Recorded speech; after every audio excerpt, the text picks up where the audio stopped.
Hello talented peoples, welcome to Edumitra. तो आज के इस लेक्चर में बेसिकली हम मिलकर समझने जा रहे हैं क्लास 8 सोशल साइंस के ज्योग्राफी बुक जिसका नाम है रिसोर्सेस एंड डेवलपमेंट के फर्स्ट चैप्टर को, जो है रिसोर्सेस।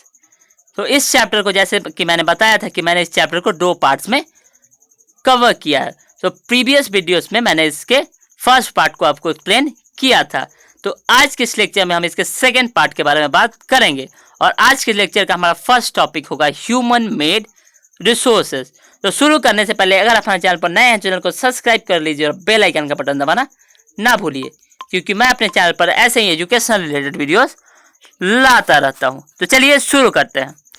आगे बढ़ने से पहले और ह्यूमन रिसोर्सेज पढ़ने से पहले हम इसका एक बार समरी का देख लेते हैं। तो हमने बात की थी पहले कि रिसोर्सेस होता क्या है। उसमें देखा था हमने कि रिसोर्स क्या होता है कि जो हमारे नीड्स को जो फुलफिल करे वो रिसोर्स होता है, जैसे book, table, chair, phone, air, water etcetera. Resources का क्लासिफिकेशन 3 टाइप पर होता है, वो था नेचुरल, ह्यूमन मेड और ह्यूमन। तो हमने पिछले लेक्चर में नेचुरल रिसोर्सेज को कंप्लीट कर लिया था। हमने देखा था कि जो नेचर से हमें मिलता है और उसका इस्तेमाल हम बिना ज़्यादा चेंज के करते हैं वो होता है नेचुरल रिसोर्सेज, जैसे air, water, soil, minerals etcetera. और इसे हम गिफ्ट ऑफ नेचर भी कहते हैं क्योंकि ये हमें नेचर द्वारा दिया जाता है। तो इसका क्लासिफिकेशन बेसिकली 4 बेसिस पर होता है। पहला डेवलपमेंट एंड यूज, जिसके बेसिस पर होता है actual resources and potential resources. Actual का होता है जिसका क्वांटिटी नोन है एंड पोटेंशियल जिसका क्वांटिटी अननोन है। फॉर एग्जाम्पल, जिसका क्वांटिटी नोन है वो हो गया हमारा coal, petroleum, and unknown is uranium in Ladakh. फिर आता है ऑरिजिन। ऑरिजिन में आता है बायोटिक, यानी जिसमें लाइफ हो, और अबायोटिक जिसमें लाइफ नहीं हो। जिसमें लाइफ हो उसका एग्जाम्पल है plants and animals, humans etcetera. और जिसमें लाइफ नहीं हो, soil, rocks, mountains, minerals etcetera. फिर आता है रिन्यूएबिलिटी के बेसिस पर, यानी जो दोबारा बन सकता है। तो जो रिन्यूएबल होता है ऐसा resource that can be renewed और रिप्लेनिश्ड अगेन। फॉर एग्जांपल क्या है, solar energy, wind energy etcetera. और नॉन रिन्यूएबल क्या है, यानी ऐसा रिसोर्स जो लिमिटेड है वो अब दोबारा नहीं बन सकता, और बनेगा भी तो उसको सालों, मिलियंस ऑफ ईयर लग जाएंगे। फॉर एग्जाम्पल हो गया हमारा पेट्रोलियम, कोल, नेचुरल गैस एक्सेट्रा। फिर हमने बात की थी on the basis of distribution के बारे में। डिस्ट्रीब्यूशन में 2 कैटेगरी था, एक था यूबिक्वस, दूसरा था लोकलाइज। यूबिक्वस रिसोर्स ऐसा होता है जो हर एक जगह पाया जाता है, for example land, water, air, जो हर एक जगह हमें आसानी से मिल सकता है। दूसरा है लोकलाइज, जो हमारे वर्ल्ड में, हमारे इंडिया में बहुत ही कम जगहों में पाया जाता है, यानी कि सिर्फ सर्टेन प्लेसेस में ही पाया जाता है। वो क्या हो, जैसे gold, silver, diamond, copper, iron etcetera. तो आज के सेशन का हमारा फर्स्ट टॉपिक होगा ह्यूमन मेड रिसोर्सेज, और आज हम जानेंगे कि ह्यूमन मेड रिसोर्सेज होता क्या है। तो चलिए शुरू करते हैं। ह्यूमन मेड रिसोर्सेज, हम उस रिसोर्सेज को बोलेंगे जो बेसिकली ह्यूमन द्वारा बनाए गए होते हैं। Human resources refer to the number, quantity and abilities, mental और physical of the people. Human resource किसे कहा जाता है, यानी ऐसा रिसोर्स है जो ह्यूमन के मेंटल, फिजिकल एबिलिटीज पर डिपेंड करता है। यानी ह्यूमंस का, अगर ह्यूमंस के पास नॉलेज है, स्किल है, टेक्नोलॉजी है, तभी तो वो ह्यूमन मेड रिसोर्सेज बना पाएगा। ह्यूमन मेड रिसोर्सेज क्या होता है, बेसिकली ऐसा रिसोर्सेज जो ह्यूमन के स्किल, नॉलेज, टेक्नोलॉजी, उसके इंटेलिजेंस द्वारा बनाए जाते हैं। उसके एबिलिटी, मेंटल और फिजिकल एबिलिटी द्वारा ह्यूमन जो रिसोर्स बनाता है उसे हम बोलते हैं human made resources. These resources which are created from the natural resources by the human resource beings to produce useful products। तो ऐसे नेचुरल रिसोर्सेज जो क्या करते हैं उसको ह्यूमन बींग्स उसको कन्वर्ट करते हैं, उसमें चेंज लाते हैं और उसको यूजफुल प्रोडक्ट्स बना देते हैं। तो उसको हम क्या बोलते हैं, ह्यूमन मेड रिसोर्सेज। तो यहाँ पर हमारे पास एग्जाम्पल्स भी दिए हुए हैं। फॉर एग्जाम्पल है हमारा रोड्स, मशीनरी, व्हीकल्स। तो चलो इसको हम अच्छे से एक्सप्लेन करते हैं। सपोज हमारे पास है सीमेंट।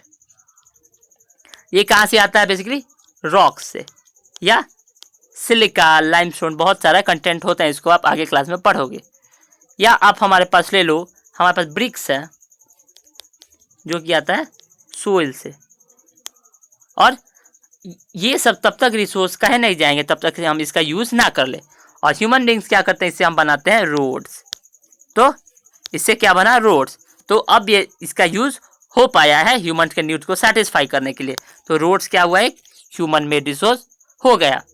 सेकेंड एग्जाम्पल हम देखते हैं मशीनरीज। तो आप देख लो, बेसिकली आयरन जब तक रिसोर्स नहीं कहाएगा, जब तक रिसोर्स हम इसको नहीं कहेंगे। फॉर एग्जाम्पल आयरन ओर क्या होता है, आयरन जो हम सोइल से एक्सट्रैक्ट करते हैं, धरती से, हमारे पृथ्वी से निकालते हैं, लेकिन इसके साथ आयन के साथ बहुत सारी क्या होती है, इम्प्यूरिटीज होती है, यानी अशुद्धियां होती हैं। तो इसको क्या किया जाता है, पहले प्यूरिफाई किया जाता है, फिर से आयन ऑब्टेन किया जाता है। ठीक है, तो आयन और बेसिकली एक रिसोर्स हम नहीं कर सकते, क्योंकि हम आयन और का यूज डायरेक्टली नहीं कर सकते। उसको हम क्या करेंगे, बेसिकली पहले आयन में कन्वर्ट करेंगे, फिर उसका यूज हो पाता है। तो अब इससे क्या बनेगा, मशीनरीज बनेगा। तो ये क्या हुआ, बेसिकली मशीनरी एक रिसोर्स हो गया। मशीनरी जैसे कोई भी इक्विपमेंट हो सकता है, जैसे हो गया हमारा टीवी ले सकते हो, मिक्सर ले सकते हो, वॉशिंग मशीन वगैरह वगैरह। व्हीकल्स, ये आयरन स्टील वगैरह से व्हीकल्स भी बनाए जाते हैं। तो व्हीकल्स भी बेसिकली कर सकते हो कि ह्यूमन द्वारा बनाया गया रिसोर्स है। ये क्या होता है कि नेचुरल रिसोर्स है, जबकि आयरन है उसमें थोड़ा बहुत या बहुत ज़्यादा चेंज, थोड़ा बहुत अगर चेंज लाए तो वो नेचुरल रिसोर्स ही कहलाएगा। लेकिन ह्यूमंस उसको पूरा अगर मॉडिफाई कर देते हैं और एक नया रिसोर्स बना देते हैं, तो that is known as human resources. So technology is also a human made resources. Technology को ही हम इंसानों ने ही बनाया है, वो नेचुरली एक्सिस्ट नहीं करता है। तो टेक्नोलॉजी यानी नई नई तकनीक या नए नए जो इक्विपमेंट्स बनाते हैं, जैसे TV, washing machine, mixer grinders या dish washers, tractors, trucks, aeroplane, helicopters और रॉकेट्स और स्पेसशिप, स्पेस सूट्स, ये सब क्या हुआ, हमारे टेक्नोलॉजी का ही तो देन है। तो इसीलिए टेक्नोलॉजी कहाँ से आया, हम ह्यूमन से बनाया है। तो टेक्नोलॉजी क्या हुआ, एक ह्यूमन मेड रिसोर्स हुआ। तो अब हम आते हैं हमारे चैप्टर के लास्ट टॉपिक पर, जो है ह्यूमन रिसोर्सेज एंड उसके कंजर्वेशन के बारे में हम पढ़ेंगे।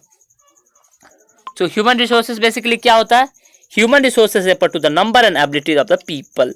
तो ह्यूमन खुद में एक रिसोर्स क्यों होता है, क्योंकि जब तक ह्यूमंस ही नहीं रहेगा, human resource, human made resources कहाँ से आएंगे। ह्यूमंस ही वो होता है जो ह्यूमन मेड रिसोर्सेज को बनाता है। ह्यूमंस ही होता है जो रोड कंस्ट्रक्ट करता है, जो डैम्स बनाता है, जो एयरप्लेन्स बनाता है, व्हीकल्स बनाता है, मशीनरीज बनाता है वगैरह वगैरह। तो ये किस लिए संभव हो पाता है, ह्यूमन को रिसोर्स क्यों कहा जाता है, क्योंकि humans have knowledge, skill, technology to develop other resources. So humans are known as human resources. उनके पास एबिलिटीज होती है दूसरे रिसोर्स को बनाने के लिए। So people can make the best use of nature to create more resources. तो पीपल, लोग क्या कर सकते हैं, नेचर का अच्छी तरह से इस्तेमाल कर सकते हैं, किस लिए, रिसोर्स को अच्छी तरह से उसमें मॉडिफिकेशन करने के लिए, उसको अच्छे से बनाने के लिए। और उसके लिए क्या लगती है, उसके लिए लगती है उनकी नॉलेज, स्किल और टेक्नोलॉजी। तो ये बेसिकली ह्यूमन को रिसोर्स इसलिए कहा जाता है क्योंकि knowledge has ability and knowledge, skill and technology to develop other resources, so humans are known as resources itself। आप बेसिकली कर सकते हो। तो ये ह्यूमन रिसोर्सेज क्या होते हैं, ह्यूमन रिसोर्सेज हम लोग होते हैं, आप रिसोर्स, हम रिसोर्स, हम भी एक रिसोर्स है। हम कौन से रिसोर्स हैं, we people are human resources. So improving the quality of people skill so that they are able to create more source is known as human resource development. तो अब आगे क्या होता है, ह्यूमन अपने आप को इम्प्रूव करता है। क्यों इम्प्रूव करता है, कि वो रिसोर्स का डेवलपमेंट कर सके। सपोज करो आप क्या है, बेसिकली आपके पास एबिलिटी है, तो आप बेसिकली अपने आप को एबिलिटी को इम्प्रूव भी करोगे। आपके पास नॉलेज है, फिर भी आप और ज़्यादा पढ़ोगे कि आप आपके नॉलेज को बढ़ा सको। स्किल भी है आपके पास, लेकिन आप अपने स्किल पे और काम करोगे जिससे आप उस स्किल में परफेक्शन ला सको। हमारे कंट्री में, हमारे वर्ल्ड में बहुत सारे टेक्नोलॉजीज आ चुकी हैं, फिर भी हमारा देश लगा हुआ है कि और ज़्यादा टेक्नोलॉजीज का यूज़ कर सके, जिससे क्या होगा कि ह्यूमन रिसोर्स डेवलपमेंट हो पाएगा। So what is human resource development, so improving the quality of people skill so that they are able to create more resources.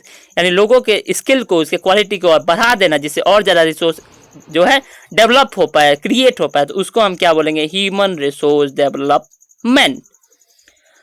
So finally हम इस चैप्टर के लास्ट टॉपिक पे आते हैं, दैट इज कंजर्विंग रिसोर्सेज। तो इसमें basically हम क्या पढ़ेंगे, रिसोर्स को हम कंजर्व कैसे कर सकते हैं, उसको बचा कैसे सकते हैं। सो कंजर्वेशन मतलब क्या होता है, प्रिवेंशन, यानी किसी चीज को बचाना, उसका कंजर्वेशन होता है। तो conservation of resources refer to using natural resources carefully, यानी हम नेचुरल रिसोर्सेज को केयरफुली यानी सावधानी से इस्तेमाल करके, so that they could be renewed and continue to be use in future. तो वो क्या कि वो रिन्यूड हो जाए, दोबारा बन सके और आगे फ्यूचर में भी उसका इस्तेमाल किया जा सके। इसको हम क्या कहते हैं, कंजर्वेशन ऑफ रिसोर्सेज।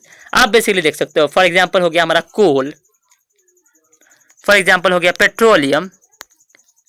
अगर हम रिकलेसली उसका यूज ऐसे ही डेली बाय डेली करते जाएं तो वो एक दिन खत्म हो जाएंगे। लेकिन अगर हम क्या करें कि उसको टाइम दे, उसको रिन्यू करने के लिए, और बहुत ही कम मात्रा में ही यूज करें, तो वो दोबारा रिप्लेनिश होते रहेंगे, जिससे क्या होगा कि हमारा रिसोर्सेज का जो कंजर्वेशन है वो अच्छे तरह से हो पाएगा और उसका बैलेंस बना रहेगा और आने वाली हमारा फ्यूचर जो जनरेशन है वो भी इसका यूज कर पाएगी। तो इसी टॉपिक से रिलेटेड है हमारा नेक्स्ट पॉइंट जो है सस्टेनेबल यूज ऑफ रिसोर्सेज। तो ये सस्टेनेबल यूज ऑफ, सस्टेनेबल का अर्थ क्या है, इसका मीनिंग क्या है, ये भी देख लेते हैं। तो sustainable use of resources refers to carefully utilization of resources. तो हमने एक चीज इसमें कॉमन देखो आप, कंजर्वेशन ऑफ रिसोर्सेज क्या है, basically carefully use of natural resources, ये भी है careful utilisation of natural resources. तो conservation of resources and sustainable use of resources में अंतर क्या है, इसमें डिफरेंस क्या है, क्या आप बता सकते हो? यस, डिफरेंस ये है कि आप कंजर्वेशन ऑफ रिसोर्सेज में क्या बात करते हो, सिर्फ इसका केयरफुली यूज करने के बारे में, और सस्टेनेबल रिसोर्सेज में भी आप बात कर रहे हो केयरफुली उसके यूटिलाइजेशन के बारे में। लेकिन उसके साथ साथ सस्टेनेबल यूज ऑफ रिसोर्सेज में एक और जो हमारा जो प्रोसेस है, एक और जो हमारा जो पॉइंट है वो क्या है, balancing the need of use of resources and also conserve them for the future generation. इसमें हम रिसोर्स को तो बचाते तो हैं ही, केयरफुल यूटिलाइजेशन करते तो हैं, लेकिन उसके साथ साथ क्या करते हैं, उसको कंजर्व करते हैं अपने फ्यूचर जनरेशन के लिए, क्योंकि आने वाली पीढ़ियां भी इसका इस्तेमाल अच्छे से कर पाए, वो इससे वंचित ना रहे। अगर आज ही सारा का सारा रिसोर्स खत्म हो जाएगा तो आने वाली जनरेशन इसको यूज कैसे कर पाएगी।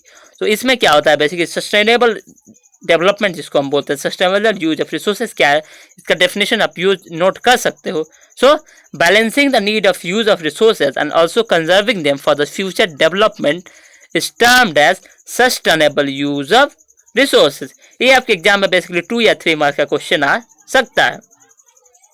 सो next point is it is our duty to ensure that all uses of renewable resources are sustainable. और ये हमारा फर्ज बनता है, हमारा ड्यूटी है कि हम ये पता लगाएं, हम ये इंश्योर करें कि जो भी हम रिन्यूएबल रिसोर्स हम यूज कर रहे हैं उसको हम सस्टेन भी कर रहे हैं। सस्टेन करने का मतलब क्या हुआ कि हम यूज तो कर रहे हैं और उसको रिन्यू करने के लिए टाइम भी दे रहे हैं, अपने आने वाली जनरेशन के लिए उसको सेव भी कर रहे हैं, जिससे वो इस रिसोर्सेज का भी यूज कर पाए। So the diversity of life on earth should be conserve. आपको पता होगा कि हमारे अर्थ पर कितनी सारी डाइवर्सिटी है, कितनी टाइप्स के लोग हैं, कितने टाइप्स ऑफ लैंग्वेजेस है, कितने टाइप्स ऑफ कस्टम्स है, कितने टाइप्स ऑफ फूड्स हैं, कितने टाइप्स ऑफ बर्ड्स हैं, कितने टाइप्स ऑफ एनिमल्स है और कितने टाइप्स ऑफ हमारा प्लैनेट्स भी है। तो इसका क्या होता है कि हमारा कंजर्वेशन डाइवर्सिटी जो हमारे अर्थ पे है उसको क्या कंजर्व करना बहुत इंपॉर्टेंट है। सपोज करो डाइवर्सिटी, फॉर एग्जाम्पल हमारे पास एनिमल्स है, उसमें क्या है animal, suppose for example dog, lion और टाइगर, डियर। तो आप सुन रहे होंगे आजकल कि टाइगर का जो प्रेजेंस है हमारे पास धीरे धीरे डिक्रीज होता जा रहा है। क्यों? क्योंकि टाइगर इलीगली हंट किए जाते हैं, उनका पोचिंग हो रहा है, उनका किलिंग हो रहा है और वो बहुत महंगे महंगे दामों में बेचे जाते हैं। तो इससे क्या होता है कि टाइगर का पॉपुलेशन धीरे धीरे घट रहा है। तो इससे हमारी गवर्नमेंट ने क्या किया, हमारी सरकार ने क्या किया कि उन्होंने स्टेप्स लिया, उन्होंने नेशनल पार्क बनाया, वाइल्ड लाइफ सेंचुरीज बनाई और जिसमें उन्हें आर्टिफिशियली नेचुरल हैबिटेट में रखा गया जहां से टाइगर का पॉपुलेशन इंक्रीज हो सके। तो ये क्या हुआ कि हमारे जो पृथ्वी है, हमारी जो अर्थ, उसमें बहुत ज़्यादा डाइवर्सिटी है, सब चीज़ों में, एनिमल्स में, प्लांट्स में, बर्ड्स में और बहुत सारे स्पीसीज में।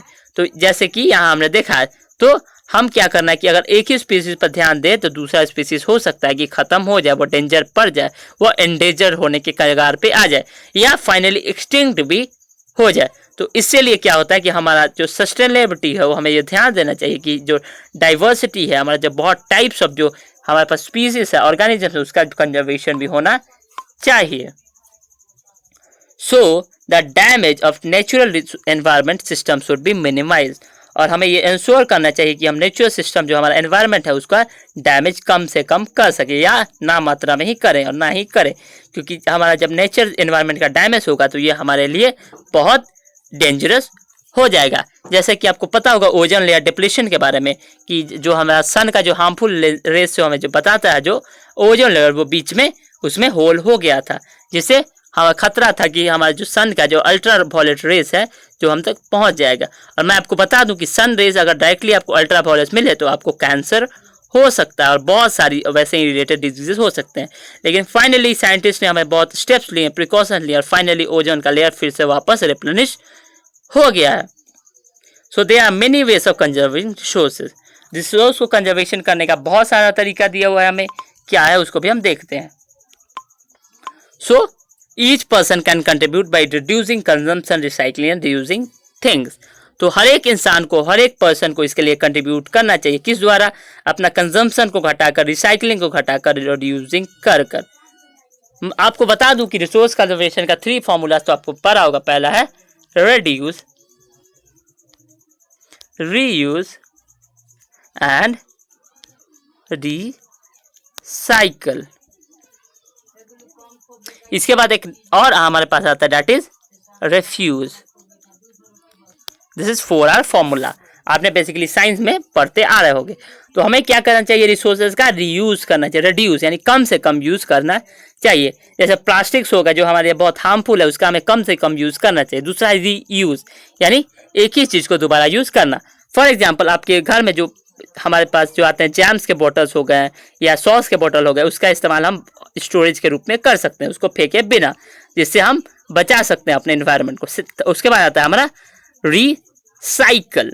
रिसाइकल क्या है? जैसे हमारे पास जो पेपर्स हो गया, हमारा जो पेपर्स है बेसिकली कहाँ से आता है? प्लांट से आता है, बम्बू ट्रीज से आता है। तो इससे क्या होता है बेसिकली, धीरे धीरे क्या है कि ट्रीज का जो नंबर है वो डिक्रीज होते जा रहा है, क्योंकि बहुत सारा पेपर्स हम ऐसे ही वेस्ट कर देते। तो इससे क्या करना चाहिए कि पेपर को हमें रिसाइकल कर देना चाहिए। घर में हमें 2 टाइप्स ऑफ बिन रखने चाहिए, ग्रीन बिन, एक blue bin. Green bin for biodegradable waste and blue bin for non biodegradable waste. एक वेस्ट ऐसा होता है जो डिकम्पोज हो जाता है और अच्छे से अर्थ में मिल पाता है, जिससे कोई अर्थ को प्रॉब्लम्स नहीं होता है। दूसरा क्या होता है? नॉन बायोडिग्रेडेबल, जैसे प्लास्टिक्स हो गया या ग्लास हो गया, जो कि बहुत डेंजरस होता है और वो मिलियंस ऑफ ईयर्स लेते हैं, फिर भी पूरी तरह से डिकम्पोज नहीं हो पाते। So last R of conservation is refuse. हमें रिफ्यूज करना चाहिए प्लास्टिक बैग्स का, ग्लासेस का, और हमें यूज करना चाहिए पेपर बैग्स, जिससे हमारे एनवायरनमेंट का कम से कम पॉल्यूशन हो सके और वो इको फ्रेंडली हो सके, हम उस पर अच्छी तरह से रह जाए बिना किसी पॉल्यूशन के, बिना किसी प्रॉब्लम से। तो यहाँ हमने अपना चैप्टर फिनिश कर लिया है। हमने पढ़ा इसमें कंजर्वेशन ऑफ रिसोर्सेज के बारे में, सस्टेनेबल डेवलपमेंट के बारे में, हमने पढ़ा types of resources, natural resources, human made resources and human resources के बारे में। हमने देखा था कि टाइप्स ऑफ नेचुरल रिसोर्सेज को कितने कैटेगरीज में बांटा गया on the basis of development and use, हमने पहले देखा।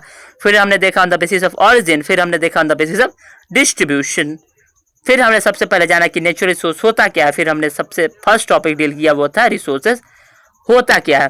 तो यहाँ हमने अपना ज्योग्राफी 8 का बुक रिसोर्सेज एंड डेवलपमेंट के फर्स्ट चैप्टर को पूरी तरह से फिनिश कर लिया है। अगर आपको इस चैप्टर में कोई भी डाउट हो तो आप जाके एक बार फिर से इसका फर्स्ट और सेकंड लेक्चर जरूर चेक कर सकते हो, आपका पूरा का डाउट क्लियर हो जाएगा। फिर भी अगर कोई डाउट है तो आप कमेंट सेक्शन में जरूर बताइए, हम कोशिश करेंगे कि आपका डाउट क्लियर कर सके और एक नया वीडियो फिर से इस पर ला सके। सो आज के लिए बस इतना ही। अगर आप हमारे चैनल पर नए हैं, चैनल को सब्सक्राइब कर लीजिए और बेल आइकन का बटन दबाना ना भूलिए, क्योंकि मैं अपने चैनल पर ऐसे ही एजुकेशन रिलेटेड वीडियोस लाता रहता हूं। तो मिलते हैं अगले लेक्चर में किसी और टॉपिक के साथ। Till then stay creative, keep learning and most of all have fun. Thank you for watching, see you again, bye bye.